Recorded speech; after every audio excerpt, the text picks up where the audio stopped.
All right, we'll call this meeting to order for March 9th. First thing, I guess, on the agenda would be approval of the minutes from February 9th, or do I give Roger? I need to do my little Your little shtick. spiel first. Kick it back to me, and then we'll Kick it back to Roger. Yeah. Thank you. Good evening, everyone. We want to remind the people on Zoom that the meeting is being recorded and broadcast on the city's YouTube channel, Cable Channel 25. Please remember to mute yourself during the meeting when you are not speaking. The chat function for the public meeting is disabled. All chats will come directly to me.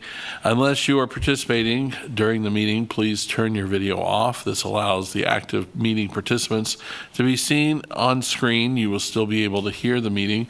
When you're participating, please turn your video on. If you have any trouble, you can send a message in the chat. The city reserves the right to mute people or turn individual videos off to minimize distractions during the meeting. And now back to the co-chair, or I guess the vice chair. Vice Chair. Lee Ice. That'd be it. I guess first thing on the agenda would be to approve the minutes from February 9th. So moved. So moved. Who Minutes have been approved. was the one that I said. first? Yeah. Okay, One of first them and did. second. They said it's Okay. okay. Thank you. Come on, Roger. I just need for housekeeping. And then all approved. Okay, Yeah. that's good. I'm glad. Agenda updates. World Cup, that would be Ruth. Well, public comment. Public comment. It's on there. Yeah, down at the bottom. I don't see any public comment online Online. or in the room. This meeting is flying. So now we'll toss it to Ruth. Cool. Would it help for just a second, so people on Zoom can see this? Okay, now you're driving. Okay. Terrific. Well, thank you so much for having me. I think the last time I was here to talk about World Cup, it was October. So we've had quite a few developments from them. So I will go ahead and walk you through some of what we, reviewed, what we knew before, and then add some of our new news, which is very exciting. You probably remember it's the largest World Cup in history, 48 countries, hosts on 3 continents, 104 matches, and there's an average of 3 days between matches, which is good and important because people will be traveling to different destinations, and I'll come back to that in a little bit. When I was here before, we talked about $650 million in direct impact.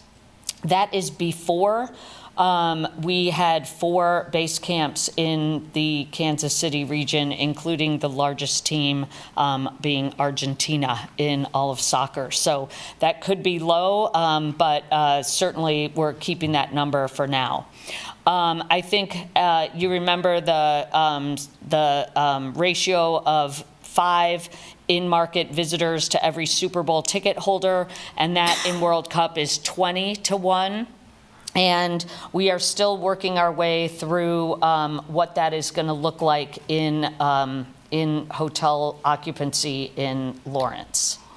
Our central location, we think, had a whole lot to do with the success of the Kansas City region having the most number of base camps out of any single of these cities. So Kansas City is the smallest market by far, and we have the most base camp teams that are staying here.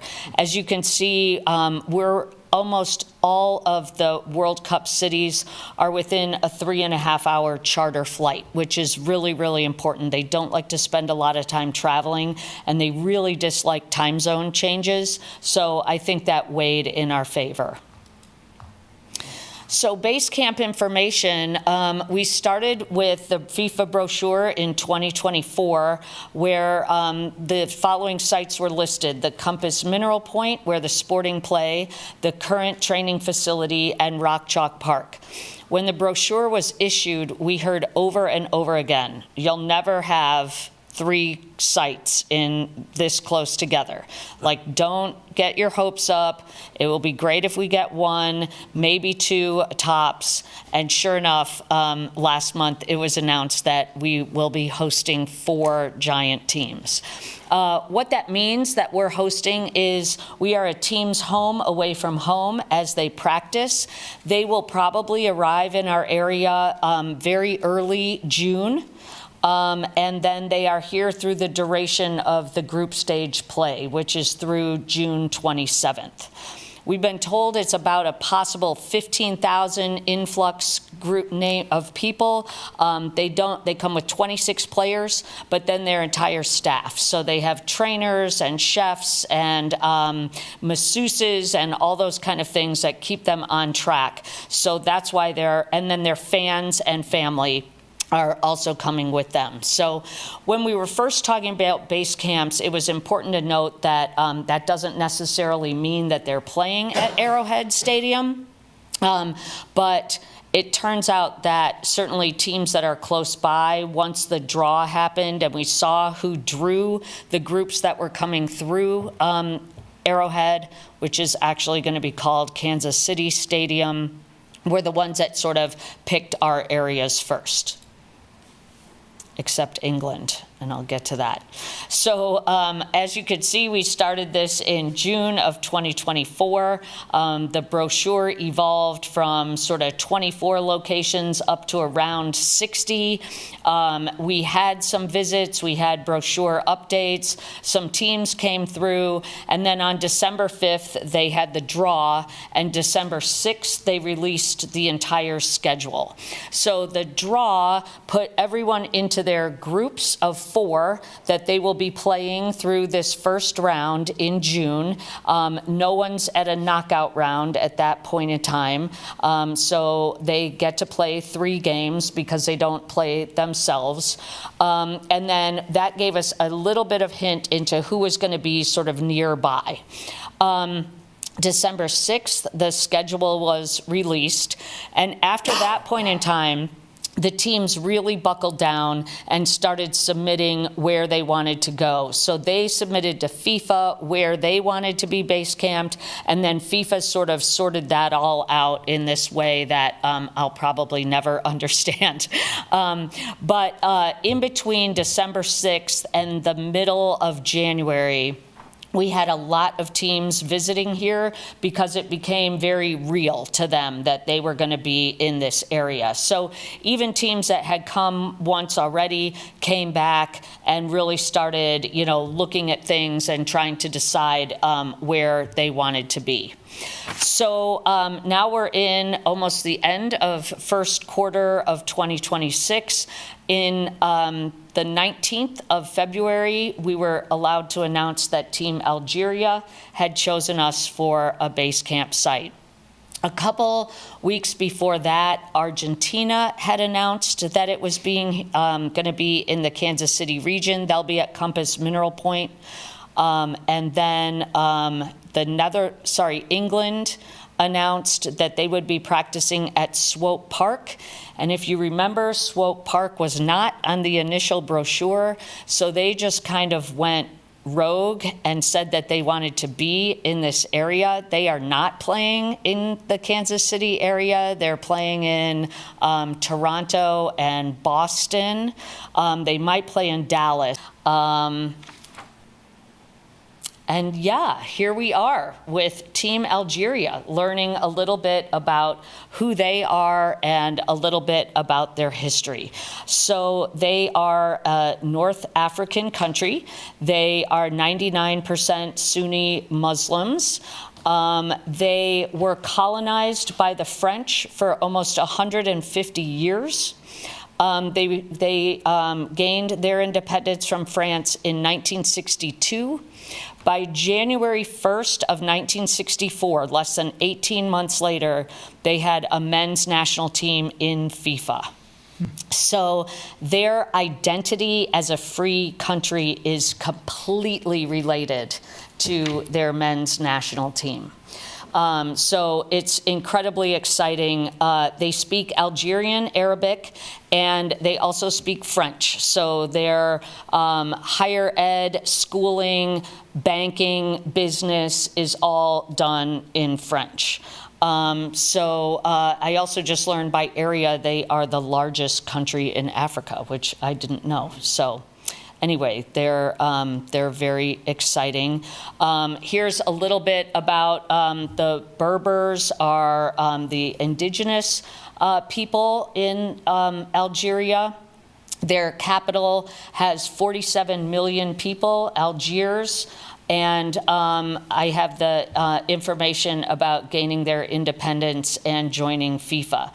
Their nickname is the Phoenix, which refers to the fennec fox, which I just had to put a picture of that because if you have something that cute in your back pocket, just has to be on a slideshow. Their last run in the tournament was in 2014, where they reached the round of 16. So they got through one round, and they are currently ranked 28 out of the 48 teams.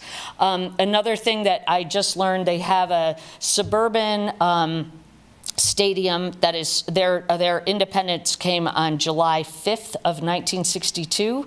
So if they're still here, we can maybe have, Summerfest, might have the men's game on July 3rd and in Kansas City, Summerfest, and then if they're still here, maybe we can do an Independence Day for them as well on the 5th. So gear up for that. But they play in July 5th Stadium, and their other stadium in Algiers is called the Nelson Mandela Stadium, which they have just recently named. So I like to make this linkage between people who are fiercely independent, forged by independence, united in sport. And to me, that sounds awfully familiar, like Lawrence, Kansas. So I think we're a really great match with the Algerian team. This is what the draw looked like, and as you can see, Group E, F, and J, which I have highlighted, are the ones that are coming through Kansas City. And then K is important because on the 3rd of July, we have the winner of Group K coming to Arrowhead or Kansas City Stadium. So there's a couple of big teams there. And then the third place winner of D, E, I, or J.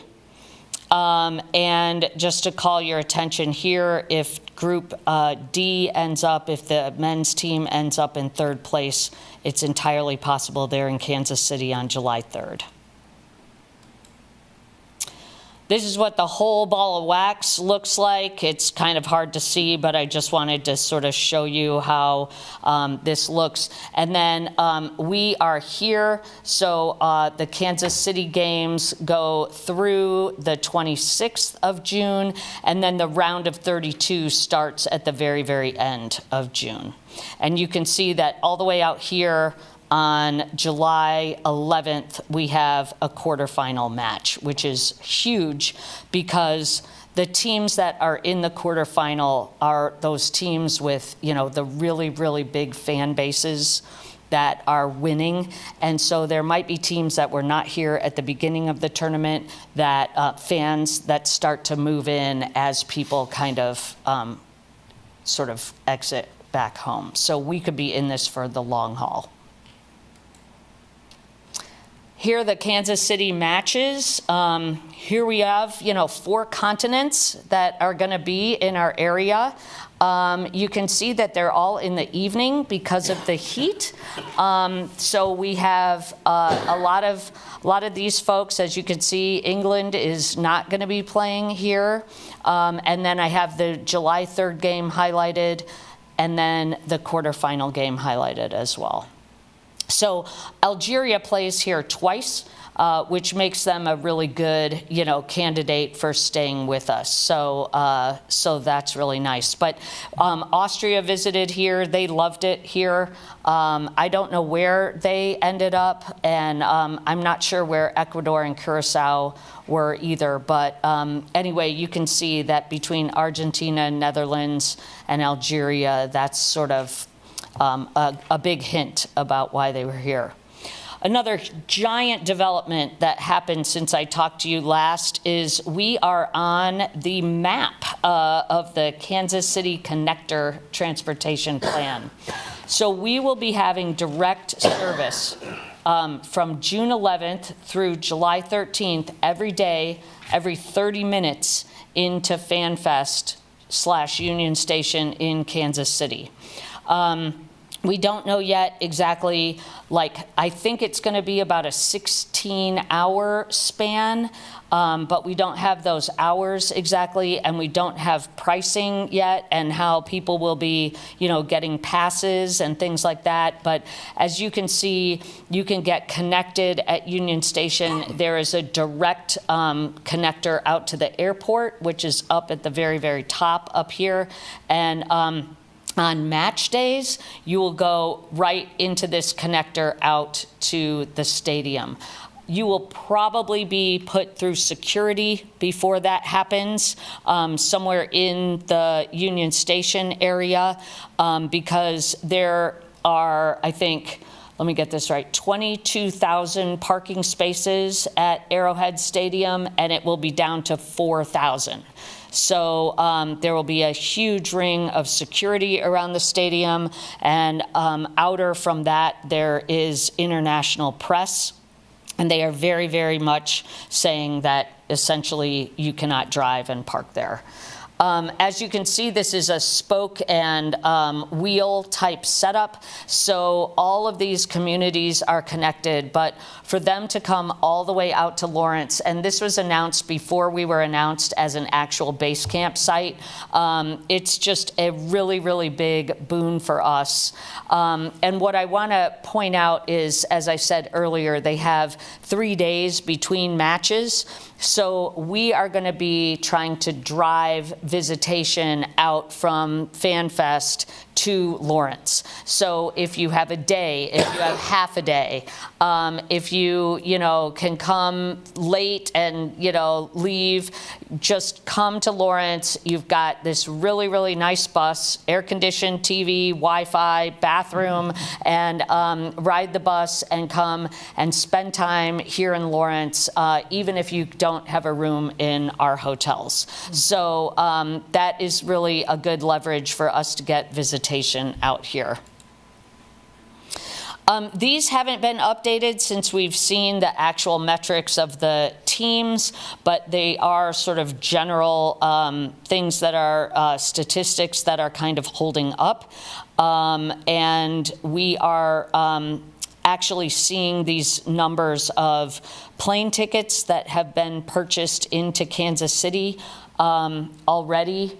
A 96% spike year over year of plane tickets coming into Kansas City in June and July. So we know that they're coming, and they are staying about 8 to 9 days, at least sort of depending on what region of the world. The highest by far statistic of people coming into Kansas City, these are tickets that have been purchased on the airlines, a 3,000% increase over last year from Latin America. We started a website. This website, Lawrence2026.com, is a resource for residents and businesses, so you can become a volunteer. We have already had several trainings for people. This morning was a workshop that the emergency management folks put on about heat, so how to recognize heat exhaustion and how to treat heat illness with people that are not used to. They might be used to a dry heat per se, but not our humidity. So visitor information, these are some of the visit pieces will be linked to the Explore Lawrence website, but for someone who's having a business, question, someone who's asking about putting their house on Airbnb, this is a resource for that. And then I often get asked, what can I do right now? And this will be evolving too, but go to the Lawrence2026.com website, and then just practice your hospitality skills and your customer service skills.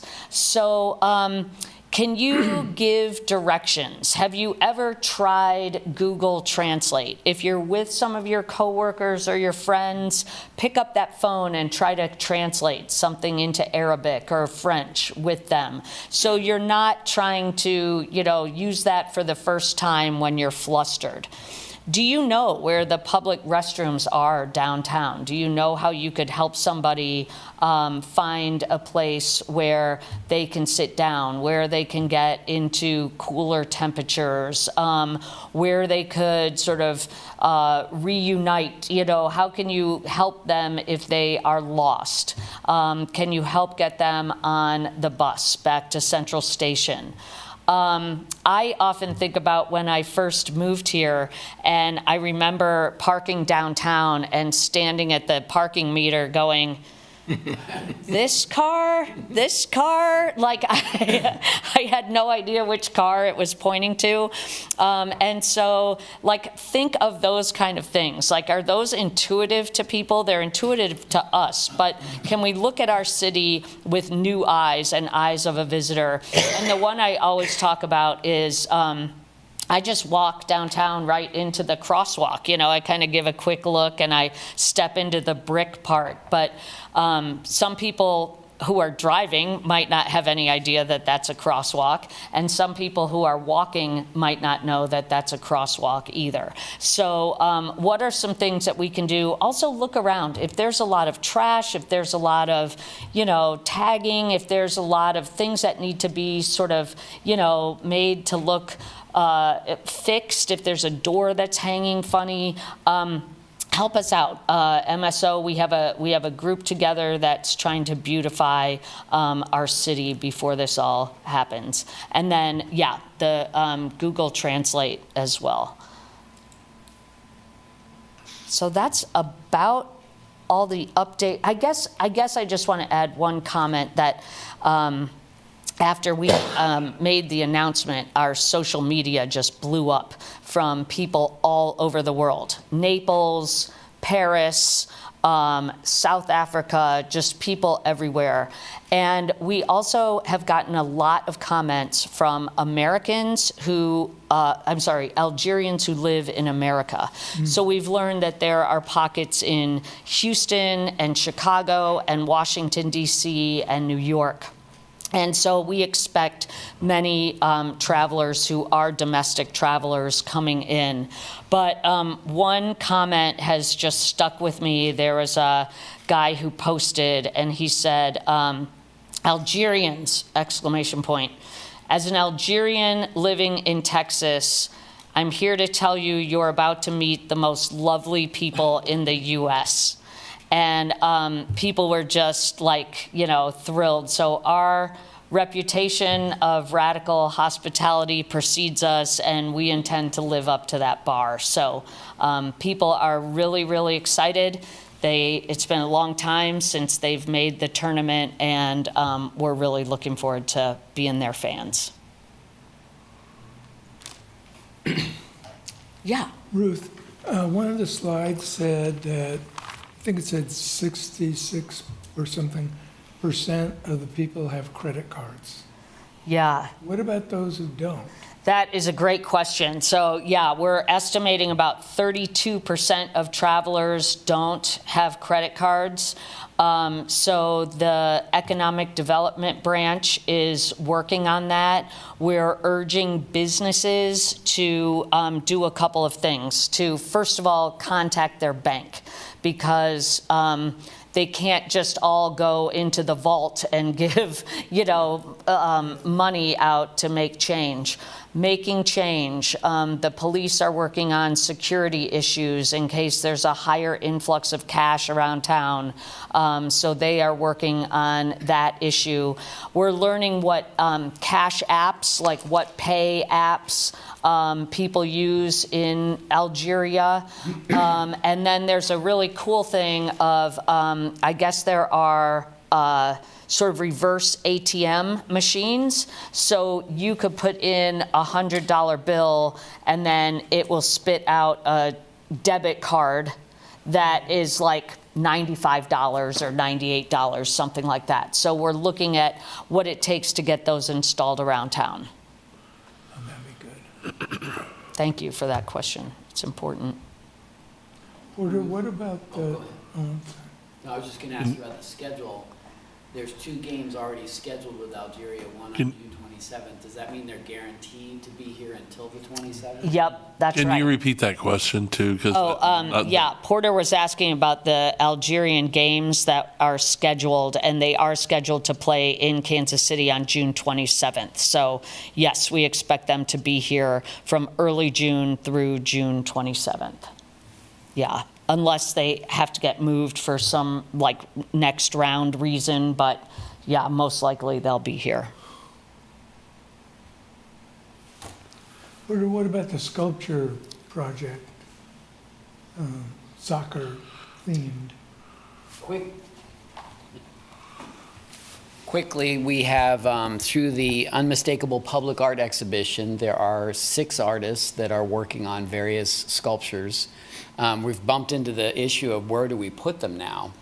And I'm trying to understand, and I don't know if you know, but 8th Street is going to be blocked for part of that. So I'm, thinking just not regular Lawrence, but activity where might we cite things. So we're working on that. Should be fun.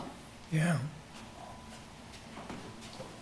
Ruth, you had mentioned that, you said the average stay, I think I saw up there was approximately 9 overnight stays.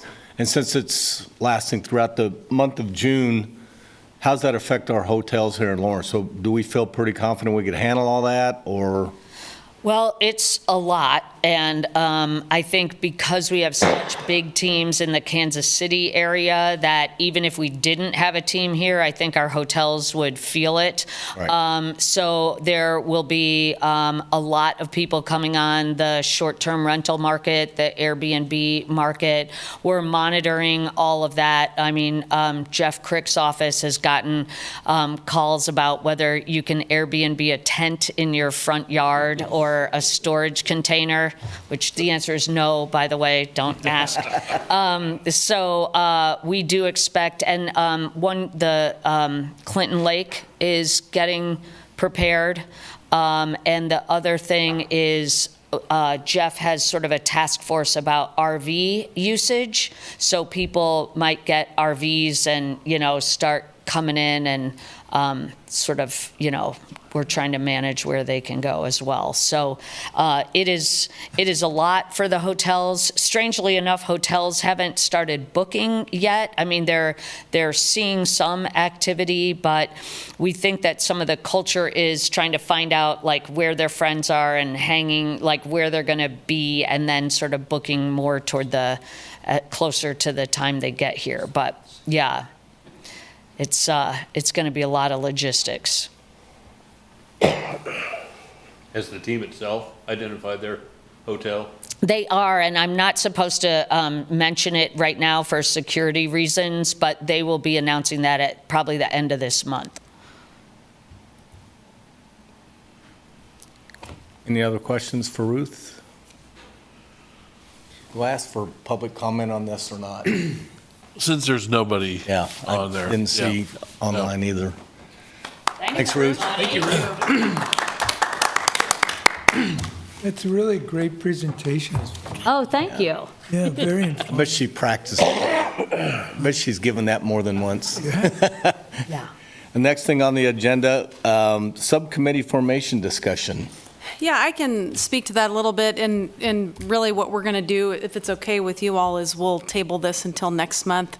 I know Vicki is unfortunately not here tonight, and neither is Lisa, so we were hoping we'd have everybody for the discussion, but she was going to bring forth the proposal, but just something to be thinking about. In February, the commission did indicate that they would be supportive if our advisory board was interested in forming a subcommittee to look into fundraising, so foundations, sponsorships, things like that. So we would like to bring it to this group for discussion, but again, if it's all right, we can wait till our April meeting and let Vicki. And everybody got the link to the. Right, I was gonna ask you if- agenda. Did- Interesting discussion. It is. That's, And you can rewind and hear the whole Yep. thing, a presentation and all that too, if you wanted to, but yeah. But again, they're focusing more on the foundation portion and the sponsorships, I think, is what I was hearing from the dais, but anyway, I mean, they're open to anything though, is what I kind of heard too, so. do we need to vote on just tabling that till the next? Not meeting? necessarily, we're not that formal. But that would be a good idea to watch if you haven't watched that city commission, because it informed me a lot of things that I wasn't sure of, and I don't know who brought that to their attention, but I think that was really good that they did that. I think they watched our, Yep. they pay attention Good. to our Yep. meetings. What Yeah. it sounded like. Okay, moving on, reports roundtable, board items. I guess we go to John, North Lawrence corridor. Yeah, nothing really to report. You didn't have a meeting at all I- since then? I think we did. We met out at the train station, but there's nothing. I think I watched that meeting. That's a large group. I think, I don't think I said this last time, but one of the things that really did catch my interest was that the initiative for this exercise and planning came from Municipal Services Organization. So it wasn't part of the planning group itself, didn't initiate it. So MSO initiated it, and that's why they, in effect, they chose who would be on the committee and who wouldn't be represented and so on and so forth. So for example, there's nobody represented from the county commission. Yeah. There's, well, different kinds of things. But it's to guide, it's really to guide MSO, and then we'll see how that gets integrated into the rest. So that was a surprise to me. Other items. You're- You want me to ask? Yeah, that would be. Yeah, I had a couple people approach me and they were asking about the green space that is between the levee trail and the houses in North Lawrence there, and about the spraying that takes place. I had a couple people ask me to bring it up because last spring when spraying happened, there was maybe a time or two that there wasn't a warning and their dogs were all going through there, and obviously that's, problematic. And so they were curious if that's Parks and Rec, or if that's a city thing, and what the protocol is with warning about the spraying for weeds that takes place in Right. that little space. Okay, so the levee spraying is dictated by federal law and what we have to maintain the levee at. So what should be happening is it should be posted ahead of time. Now, we contract that service, so us making sure the contractor's doing what we're expecting is the big thing. So I wouldn't stand here and tell you absolutely we've posted every single time. That's what should be happening. Okay. So if you have specific addresses that you know of that didn't happen, I'd be interested in knowing what those were. Okay. So Those to you. Yep. Thank you. Any other items? Follow-up items, Lawrence Connection Fair documentary screening. It's coming up, man.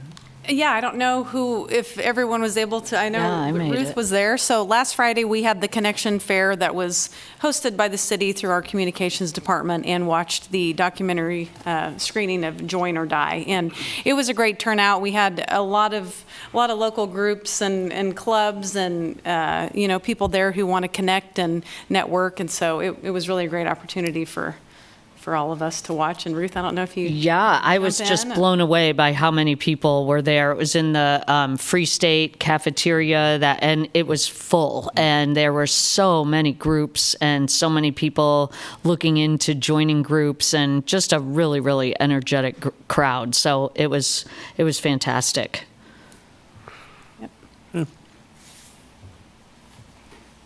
And I'd recommend the documentary too, if you can find it. It's on Netflix. Yeah, Netflix. I guess we're moving on to reports. Parks, Mark. Not a lot to report, but I did want to touch on a few things. So we're right in the middle of the tournament season at Sports Pavilion. So that continues from about mid-December through about May. Every weekend we have tournaments, which puts a lot of stress on both the maintenance staff and the operations staff because we have to turn around every Saturday, turn it around for Sunday. And so every weekend we're hosting very, very large events, which they're very good at turning the facility back around and making it new by Sunday morning. Because they have to make it new Friday night after the league's finished to Saturday morning tournaments. So compliments to our staff out there who just do a great job just turning that around. The other thing I wanted to mention, the golf course is crazy busy with this weather. We're literally selling out all the tee times. Anytime we're above 65 degrees, we're selling out every single tee time before the day happens, which is ridiculous in March. So it honestly puts a stress on our golf course because the grass isn't green yet. So people are kind of almost wearing out the turf because it's not growing with the activity. But we'll take the revenue. It's great when we make a really high number in February and March. To get our annual revenue at the end that gets us going really well. So that's good news. Out there also, if you haven't been out there and you've been out there recently, our clubhouse / concession building, staff did a full winter renovation of that. Looks really good. They just went in and just kind of gutted the inside and started over and gave us a nice new bar look and new paint, new fans and new furniture. Just gives it a whole different flavor. So I think that's something that people will notice as they start to come back to the golf course for spring. So that's fun. What else? Parks, we're crazy busy also on like today. So our job is to get out ahead of the people coming. So we need to make sure the playgrounds are safe. We need to make sure the trash cans are out. Do we have our staff set up to remove the trash? Restrooms aren't open until April. So we're about a month early here on having a busy park system. So people are complaining that the restrooms aren't open. Like, we know it was snowing a couple weeks ago. So anyway, that's happening. The athletic fields are in full go on spring. So once we get out of February, we get into March, all the reservations start hitting. So all the soccer's out there. Football starts talking about wanting to practice in the spring. Baseball, softball, everybody's ready to roll. So that's when we really get going. Again, same thing on those grass fields. We don't have turf growing yet, but we're putting use on those fields. So the artificial turf out YSC has really been a benefit to us, that we can push a lot of use onto the artificial turf and not wear out the grass. So anyway, that's just a few things that are happening. It's kind of fun to have nice weather in early March. So. Question, I was at fundraiser at the library the other night, and they were raising money for the pavilion that they're talking about. Right. But it's on city land. Right. So how does that whole thing work? Does it have to be in the CIP or what? Well, we've been working with them on that because they wanted to do it accelerated beyond what the CIP could provide. So we said, if you're doing that, you're going to have to do private funding. So that's when they just took it on and said, well, we think we can do that. So again, eventually it'll cycle back to the city. If they can come up with enough private funding to do the project, then they'll work with us to put the project in. So. Do they have to fund the entire amount? It's been a little undetermined how much they think they could raise, because they came to us initially and it was going to be a CIP project with partial funding on private, and they just decided to go ahead with it. So I'm not sure what exactly they've come up with on how much money they can fundraise, I guess. Okay. We probably ought to touch base with them again now that they're kind of starting it.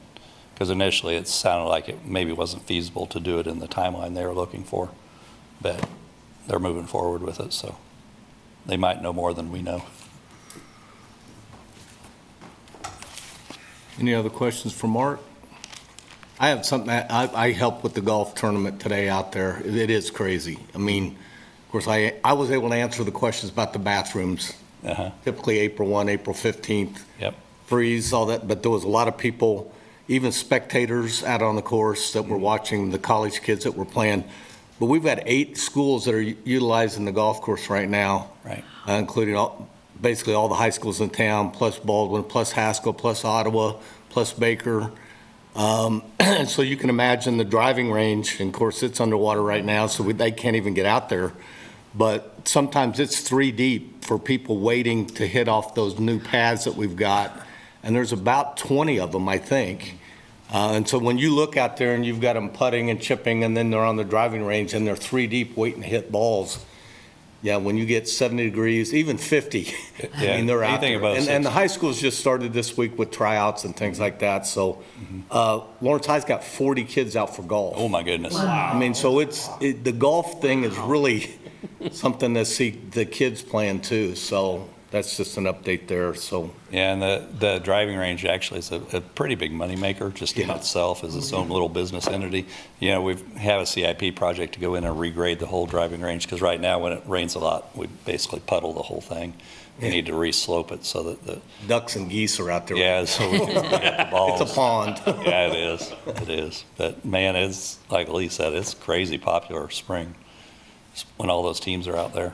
It's kind of fun. And then, you know, the senior leagues will be starting here at the end of this month, and there's 180 seniors signed up to play on Monday. Oh, my God. And men's club on Thursday, and Yeah, and then regular men's, and then women are on Wednesday, so the leagues are filling up too. Yep. Course is in great shape, Mark. Hey, It's thanks. really good. Thanks. I wish we could go back to the 90s and show videotape of the discussions that were going on. I remember those discussions. We don't need that. Thanks, Mark. Porter, culture. The Sister Cities, Lawrence Sister Cities Board will meet this Wednesday. The Art Commission is meeting this Wednesday. They're working through the finalization of the community arts grants for this year. And we're going to talk a little bit about the Unmistakable Public Art Exhibition for exactly the reason I mentioned, was trying to figure out where siting is going to go. And then just a quick update. Last week I presented to the City Commission regarding the city's Percent for Art program. And in the master plan, there's a recommendation by the consultants to take the existing resolution and turn it into an ordinance, along with a public art plan that they developed. So the City Commission advised me to work with the Art Commission to go through that and take a look at it and examine it, and then have the Art Commission ultimately make a recommendation back to the City Commission. So we're going to just start that conversation on Wednesday. Questions, anything? Thanks, Porter. Recreation / Director's Report. Okay, All in we'll do one. it all in one. Next week is the St. Patrick's Day Parade on Tuesday, and PRC will have a float, or actually we'll have 2 floats, and we will participate in the parade, and we will be giving out 1,000 tree seedlings, as we do every year, so that's really fun, and we're looking forward to that. So if anyone wants to join us, you're welcome to come walk along. That'll be on Tuesday. But just kind of a quick recap, in February, the Nature Center had some really successful programs. They also delivered 24 opossum grams, which was really exciting. That's become very popular and really fun for Valentine's Day. The Lifelong program had 3 trips, and our unified group had a lot of programs and are preparing for spring break next week. So we have all of our spring break camps are full for next week. So for our facility staff, they're working on some Easter programs, and birthday party packages have actually gone up. They're increasing in popularity, so we're having a lot of fun with those, and that's great to hear. And for aquatics, we have added leisure pool time on Friday evenings from 4 to 7:30, so spread the word. That's something that we're excited to be able to offer right now. And as Mark mentioned, at SP SPL, we are having a lot of tournaments, and so we're jam-packed through May 10th, and then, as I've mentioned before, because of World Cup, we had to kind of hold the space, and we were unable to host any tournaments during the World Cup time. So we're blocked off between middle of May through July 19th because of that. So, and regarding recreation classes, we have 32 fitness classes starting in March. Gymnastics birthday parties are booked, and then youth sports and adult sports are starting spring registration for everything. So we're gearing up, getting ready for summer. And the next part of my report will be the monthly membership report. So as we discussed last month, this will be included on the City Commission report the second Tuesday of every month. And so since we meet the Monday before, I can do a quick recap. And Roger sent the link, and so hopefully you're everybody all accessed it okay? able to read through it. So just kind of a quick summary. And send you somewhere beyond. That's good. And it was late at night when I was doing it, so I apologize for that too.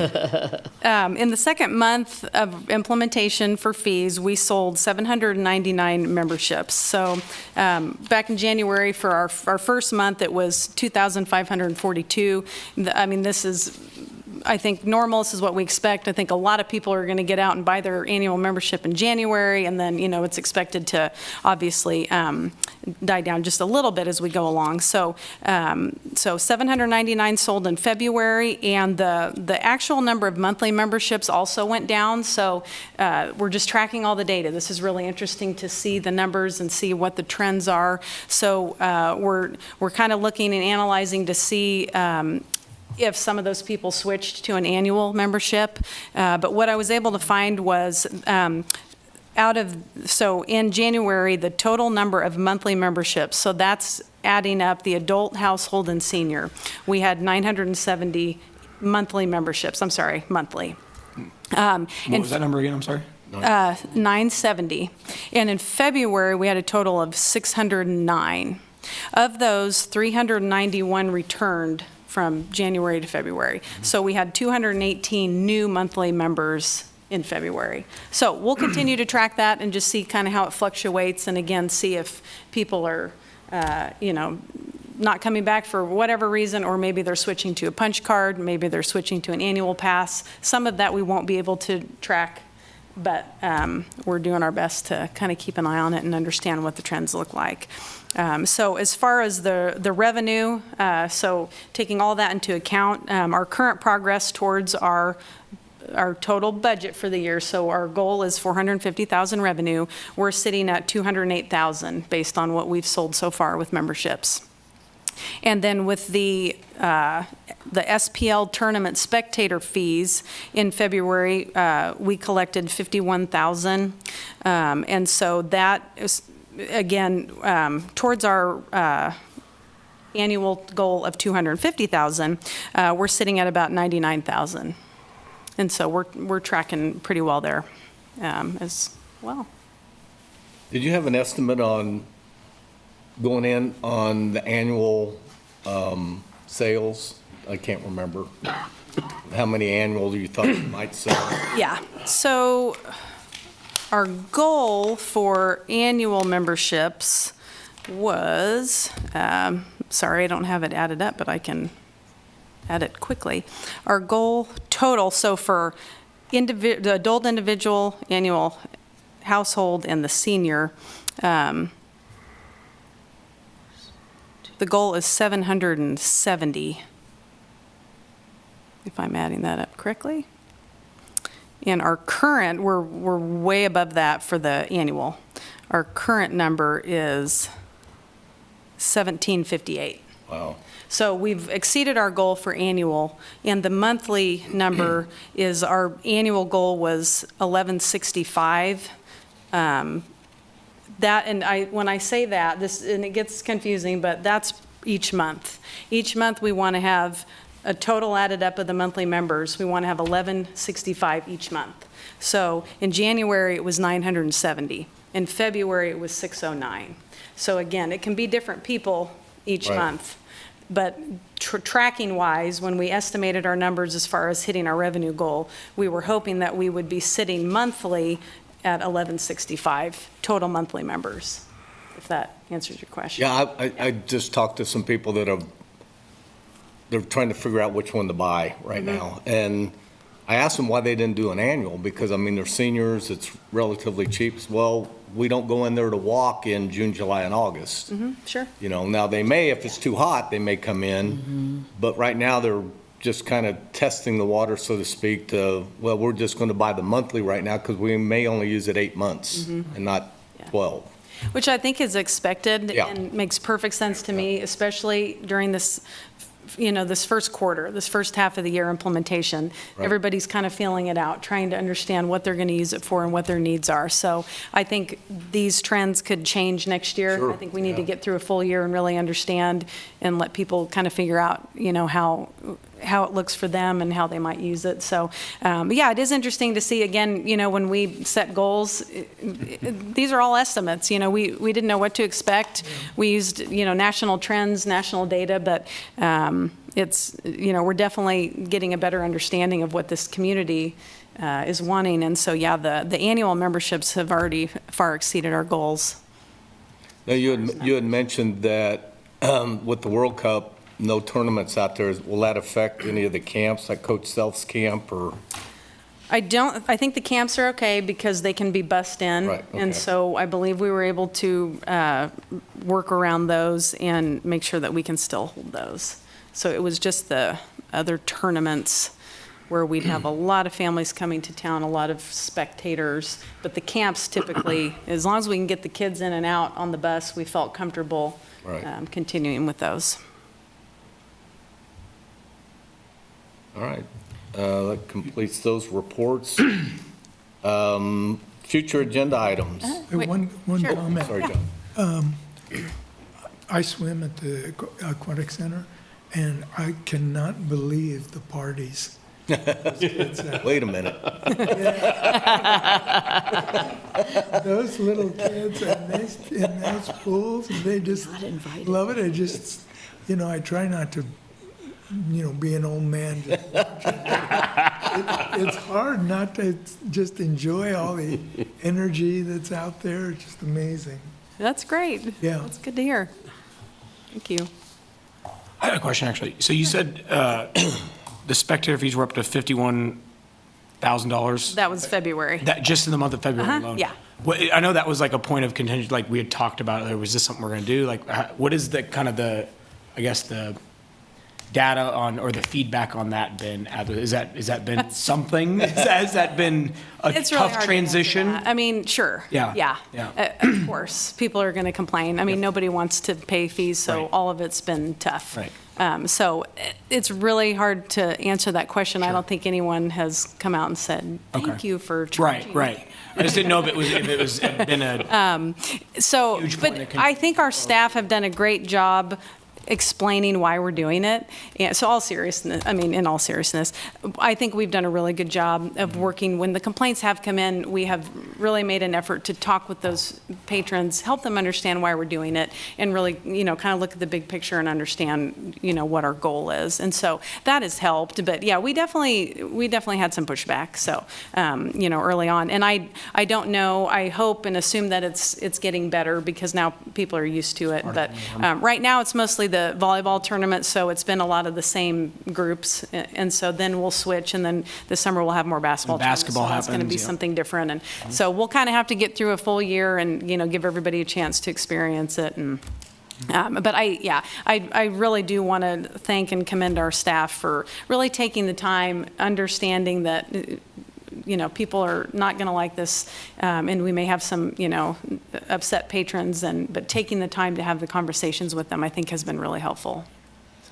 Lindsay, and I have not been out there during the tournament. I have when I used to work out there, as far as the number of volleyball people camping and all that. Logistically, how's that? I can't even fathom how it works as far as, is it tournament staff that's taking the $5? Is it our staff?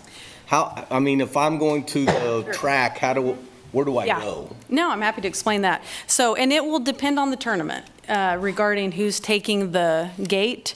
So, for example, right now, the HOA volleyball has had the first few months of the year, and they don't charge their own gate. So this is new for their spectators to have to pay. So our staff is taking that $5 fee at the gate. And so we have signage, we have different lines, we have the tournament spectators enter through a specific line, and then staff point them in the right direction. And so at the same time, yes, we do have kind of those, it just is the right place at the right time where everyone's coming in at the same time. So if we do have members coming in, our staff can grab them and say, you can come over here and scan and check in and get out of the line. And so that takes, some work and logistics with our staff. But there will be some tournaments, some of the basketball tournaments that we'll see this summer that already charge a gate. And so that's something they've always done. And so now we're adding our $5 fee onto their fee.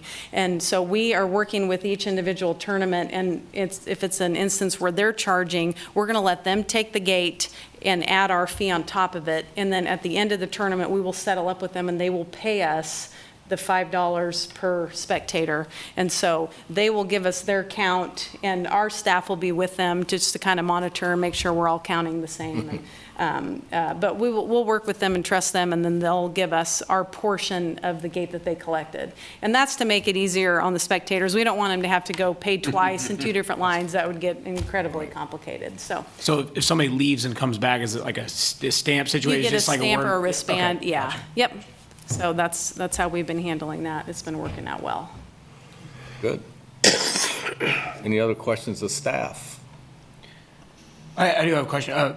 Obviously, YSC is going to get really busy with all the youth sports coming up, soccer and all of the things that are happening. How does it work to reserve a field for that? Is that just like a call-in type of situation? Is there a place online that you can reserve fields? No, we do it all By phone? through staff, yeah. Okay. So you would need to contact our staff, and Okay. they're located out at SPL. And so if you can just call out there and ask to speak to our programmer who handles all the reservations. Yep.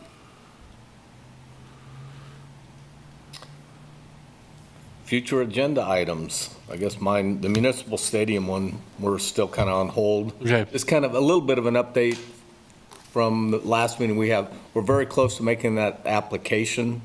But I know Andrew at some point in time would like to give our board an update of where we're headed after the application. I think we meet either this week or next week again, and then I'll mention something to him, and I'll get with Roger and try to get that on a future agenda item. Presentation plan for kiosks for Underground Railroad. Yeah, they're still, Working on it. yeah, I guess, I assume. Yeah, we haven't. Last thing, at calendars, I guess the next meeting will be Monday, April 13th. And do I have a motion to adjourn? I'll move. Second. Second by Larry. We are adjourned.